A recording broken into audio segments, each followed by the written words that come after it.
அப்புறம் தத்தெடுக்க வந்தவங்க அர்ஜுனை ஏத்துக்காம வேற ஒரு பையனை தத்தெடுத்துட்டு போயிட்டாங்க. மகேஷ் ஒருத்தரை விரும்பிட்டான்னா அவங்க எப்பவும் தான் கூட இருக்கணும்னு நினைப்பாங்க. அவங்க உயிர் போற வரைக்கும் வேற யார பத்தியும் எதை பத்தியும் யோசிக்க கூடாதுன்னு நினைப்பாங்க. உண்மைதான் போல இவரு சொல்றதா. அவன் அந்த மாதிரி ஒரு சைக்கோ தான். உனக்கு என்ன தைரியம் இருந்தா என் பொண்டாட்டிய தொடுவேன். இந்த உலகத்துல அவளை தொடுற உரிமை எனக்கு மட்டும்தான் இருக்கு. என் அஞ்சலிய தொந்தரவு பண்றவங்களுக்கு மன்னிப்பே கிடையாது.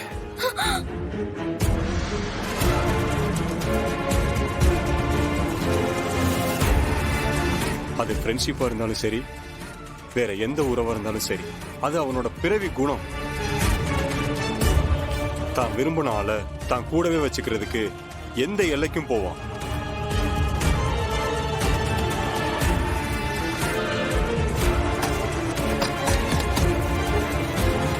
அதே நேரம் அவங்க அவனுக்கு எதிராக திரும்பினா அவங்களை அழிக்கவும் தயங்க மாட்டான். எனக்கு இப்படி அடிபட்டதுக்கு காரணமே உன் புருஷன் தான்மா. அவன் ஒரு சைக்கோமா.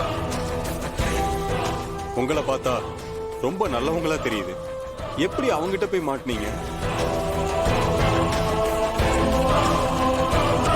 தயவு செஞ்சு நான் உங்களை பார்த்ததையோ உங்களோட பேசினதையோ அவங்க கிட்ட சொல்லிடாதீங்க. நான் எங்க இருந்தாலும் என்னை தேடி வந்து கொன்னே போட்டுருவான்.